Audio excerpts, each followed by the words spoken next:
กับ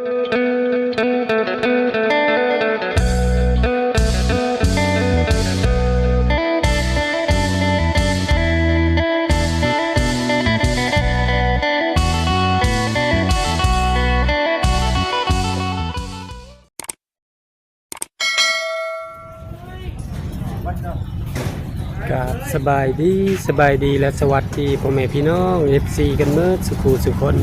ว่าทางฝั่งลาวทางเมืองไทยหรือต่างประเทศยินดีต้อนรับสู่ช่องบาจำมั่มอีกแล้วตอนนี้มาตลาดใหญ่เพราะว่ามาซื้อตู้ซักผ้าสั่งเพิ่นแล้วเป็นที่เรียบร้อยน้องอยากขนมบ่ชาลาใหญ่สบายดีชาลาใหญ่มาซื้อแป้งโรตีกับน้ำมันสบายดีลูกตะโน่สบายดีตะโน่อยากได้หยังอยากได้ ตอนนี้เพิ่นมาส่งเป็นที่เรียบร้อยแล้วถามความรู้สึกชาวลาใหญ่ดีใจบ่ลูกดีใจบ่ลูกตะโน่ตะโน่ดีใจบ่ลูกโน้ยดีใจในวันซื้อให้โน้ยชาวลาใหญ่ก็สิบ่ได้ซักมืออีกแล้วบ่ได้หนาวแล้วบัดนี้อากาศก็เย็นแน่ อากาศเย็นแต่เช้าไอ้โน่ เนาะ ไอ้โน่ก็ยิ้มแบบบ่ฮุบเลยเนาะมาไอ้โน่มาโดดมาขอบคุณยายบันเด้อไอ้โน่ว่า ขอบคุณยายวันฝากเงินมาให้ร้านซื้อที่กับร้านเนาะกับพ่ออันตาดีแน่สุขภาพร่างกายแข็งแรงปราศจากโรคภัยไข้เจ็บเนาะป้าให้ลูกหลานมาหาได้ก็คือหาป้า100 เท่าพันเท่าเนาะจ้าตู้ก็ซัมซุงยี่ห้อซัมซุงราคาก็8,500เปล่าเงินมาให้9,500แล้วอยู่1,500เปล่าเลยซื้อ1,000แล้วอยู่1,000แล้วก็ซื้อข้าว20 กิโลโดยนอนไหมตื่นตันใจดีใจ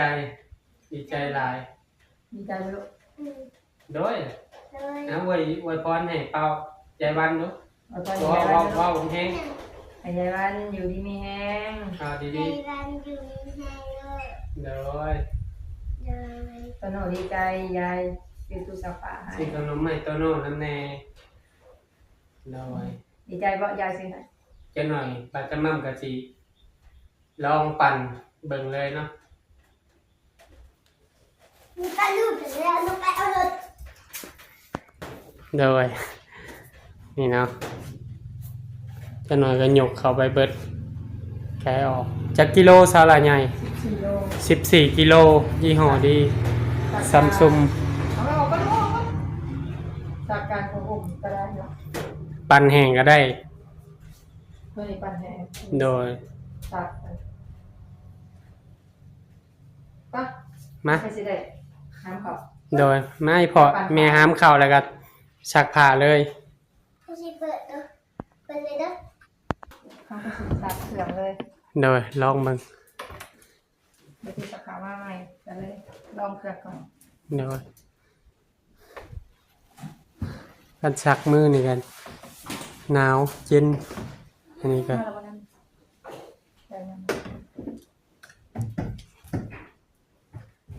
ปิดเปิดนะเปิดนี่เนาะใช้แฟบสักประหมเลยสบายเพราะว่า14 กิโลซัมซุงยี่ห้อดีเลยสียังซาลาไงสีดำกับเป็นดำปันไดดำเทาโดย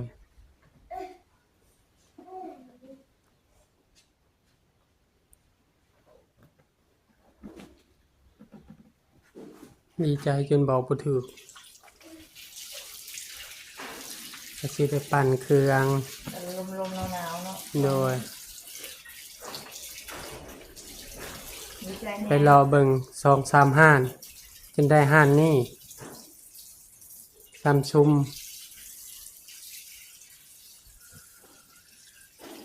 โจเด็ก นั่งก่อนมันอยากคอยมัน นำน้อง เป็นน้ำใดบ่ ยันทอพับ ทองเขาก็ใส่ทองเลย ทอดำนี่มันวัด มันแข็ง แข็ง มันฮักไปนำ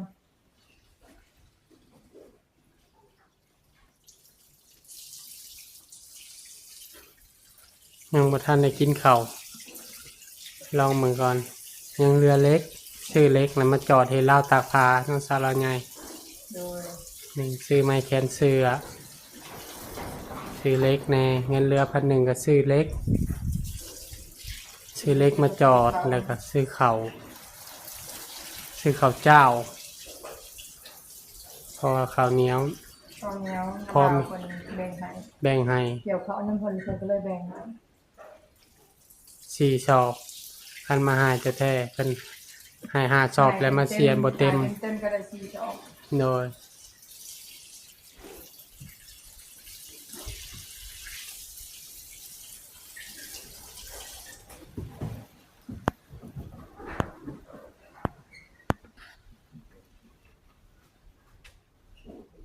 ใช้น้ำบอลแบบเฮาตั้งออโต้ถ้ามีน้ำประปามื้อใดเฮาก็สามารถตั้งออโต้ได้เฮือน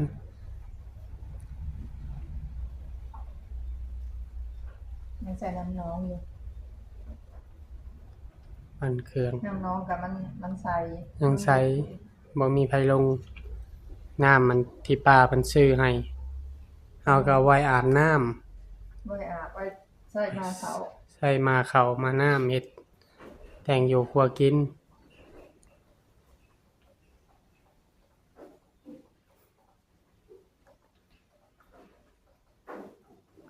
บ่เมื่อยปานใดแล้วสาวละใหญ่มัน มันคอยมันนอนเป็น เดี๋ยวมันก็มีคู่เครื่องมือให้ครบหมด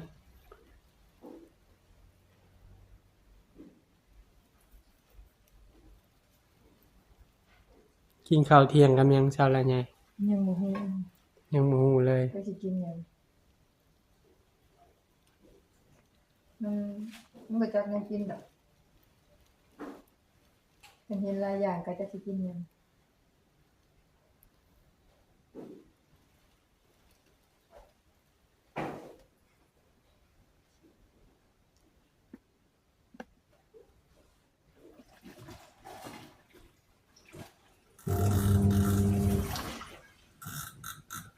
มีฮอดเลขหยังสาวละใหญ่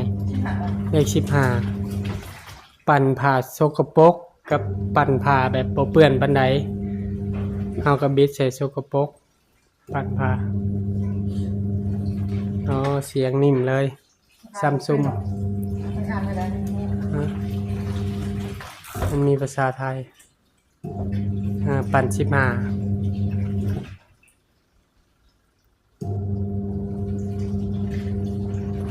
ดีใจแฮงสาระใหญ่ขึ้นน้ำตาซึม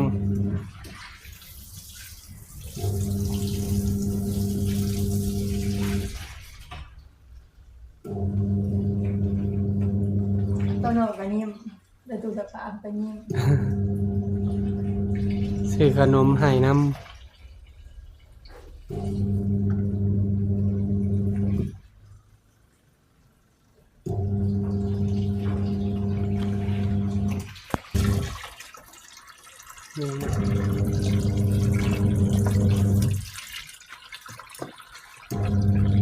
ทำน้ำหนักได้14 กิโลรวมทั้งน้ำทั้งผ่าเพิ่นก็มีปึ้มคู่มือให้รักษาเอาก่อนเฮาสิซักเสื้อผ้าเฮาต้องกวดเบิ่งว่าในทงส่งทงเสื้อมีนั่นมีนี่บ่ให้มันตกใส่เพื่อความปลอดภัยของเครื่องตู้ซักผ้าให้มันคุมด้นเพิ่นว่ายี่ห้อนี้ดีที่สุด Samsung คุมหลายปีบ่ให้น้ำหนักเกิน ฮะ ถ้าน้ำหนักเกินแหละ อันนี้คือโปรแกรม ละลายผงซักพอกนี่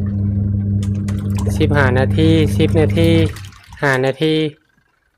อันนี้ตั้งเวลาซักเคินวัดไทม์เมอร์อันนี้ก็มีแบบให้เลือกผ้าสกปรกผ้าธรรมดาเราก็เลือกใส่ผ้าสกปรกตัวนี้บ่อนระบายน้ำคือน้ำนี่ระบายน้ำออกมันเลือกระบายน้ำตัวนี้ออโต้ตัวนี้แบบถนอมผ้าคือแบบว่าให้มันนุ่มให้มีกลิ่นน้ำยาปรับผ้านุ่มตัวนี้ปั่นธรรมดาอันนี้คือปั่นแห้งอันนี้ปั่นแห้งทรงพลังเฮาก็บ่จะเป็นต้องใช้ปานใดก็ได้เฮาเพราะมันช่วงนี้ลมแห้งนะเฮาก็ปั่นธรรมดาถนอมผ้าซ้ำนี้ก็ได้เพราะเฮาพอมีลมอยู่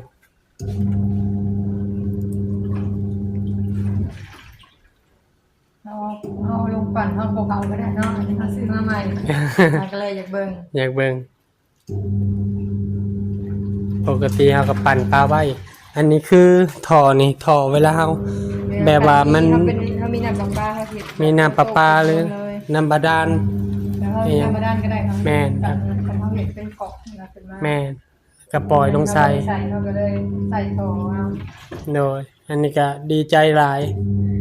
ที่ว่าป้าซื้อให้เพิ่นเมตตาขอบใจป้าหลายๆซื้อให้คำบ่ได้ป้าซาลาใหญ่กับบาก็สิชักมือไปตลอดพอช่วงนี้บัดหนาวแห้งแน่ลมทั้งลมทั้งหนาวมันลมใส่กันนะวันซ่าโดยทำบุญวันซ่ามันก็เลยหนาวใส่บุญเลยโดยฉันอยู่ห้องแอร์เนาะ17-18 องศาเมื่อวานนี่มื้อนี้ประมาณ20ปลายลมทั้งฝนมันหนาวโดยฝนก็บ่แห้งดอกพอดีชุ่มๆเลยมาปั่น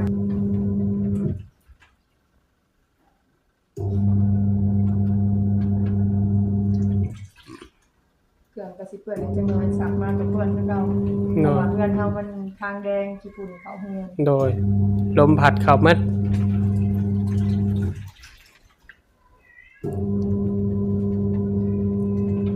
มันเป็นทางยางกับบ่เปื้อนปานใด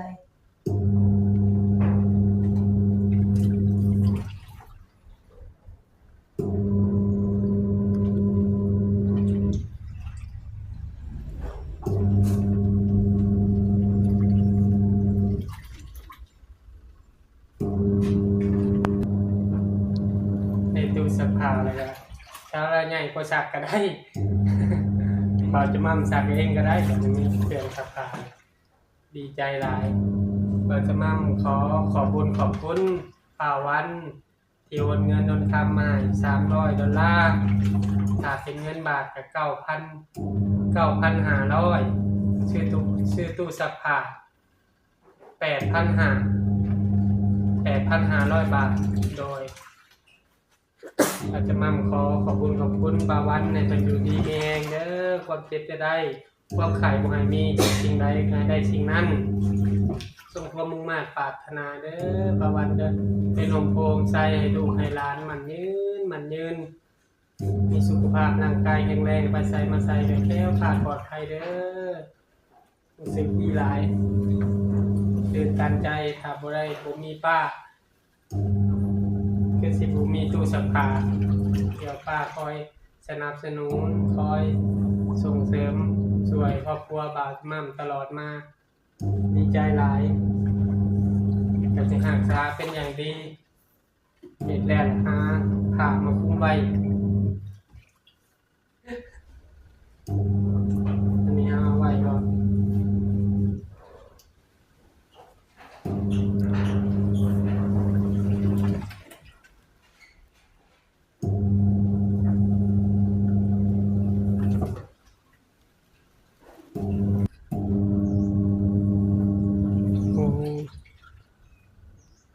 ไก่ แล้วดีใจหลาย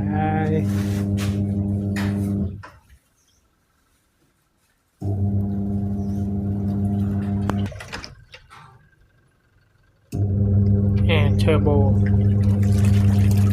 ขอควรระวังเพิ่นแบบบ่ให้เอามือจกลงเวลาปั่น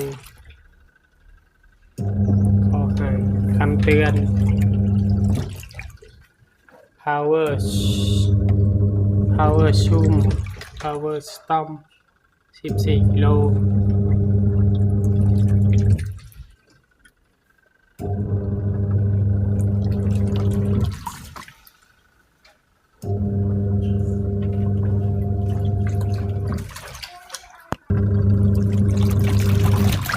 คักแฮง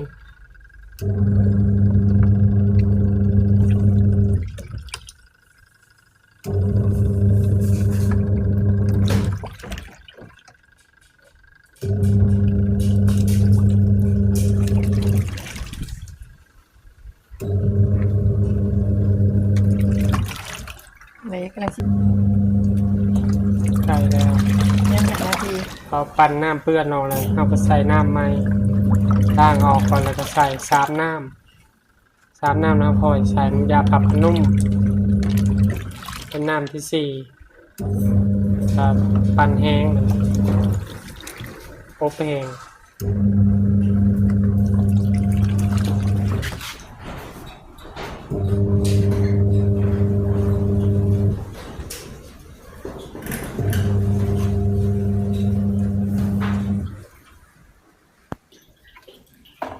ตอนนี้ปั่นแห้งปั่นแบบถนอมผ่าลองเบิ่งพังเครื่อง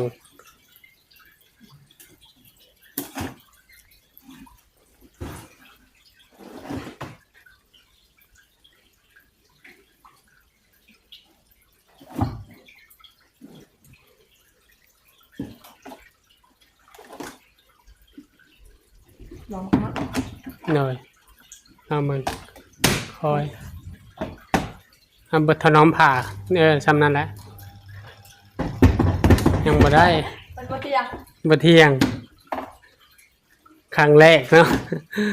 ต้องเลี้ยงกันเครื่องเป็นระเบียบ มันเกินกันลอง เรามาอีกครั้งแรกค่อย เขาใส่บวกเกินกันมันก็สิเหมือน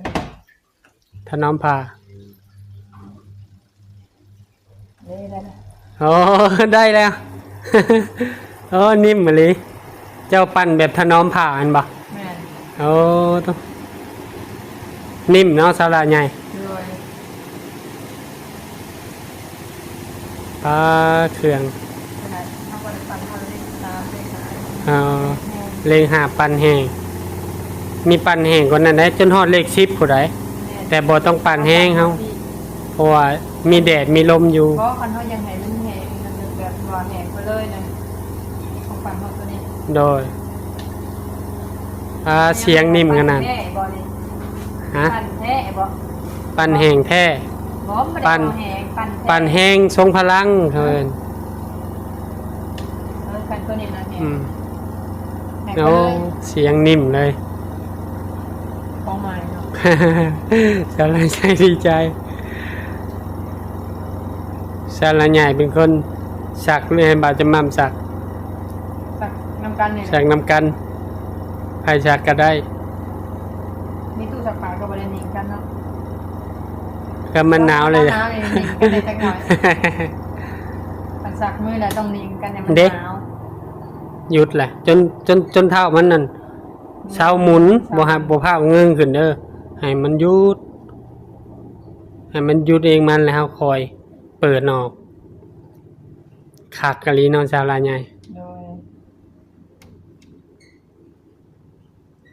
เป็นมายี่ห้อนี้ดี ซัมซุงแพงกว่าหมู่อันนี้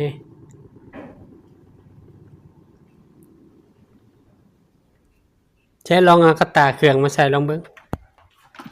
นี่เด้ซุ่มบ่ มันยังสุ่มอยู่กัน ยังสุ่ม แบบธรรมดา อ๋อ แต่ถ้าปั่นแหงเริ่มจะแหงไปเลย โดย ยังสุ่ม อันนี้ คากะลีมันนี่ มันยังสุ่มแบบ เฮาบ่จำเป็นต้องปั่นแห้งปานใดเพราะว่าลมแดดมือได้พุ่นแล้วยามฝนก็บ่ยากมันบ่ชาวละใหญ่ยามฝน แล้ว ดีใจ แข็งเลย บ่ได้แบบไปตากนอกบ้านคือว่าเฮา ตากในบ้านก็ได้ ตากในบ้านก็ได้ เพราะว่ามันปั่นแห้งไปเลย โดยปั่นแบบซุ่มๆแล้วถึกลมจังหน่อยก็แห้งเลยเห็นบ่ แบบตัวนี้ฮะแมนมันจะแห้งอยู่แต่มัน โดย สุ่มให้นึง โดยเอ้าสบายดีชาวละใหญ่เอ้ย โดย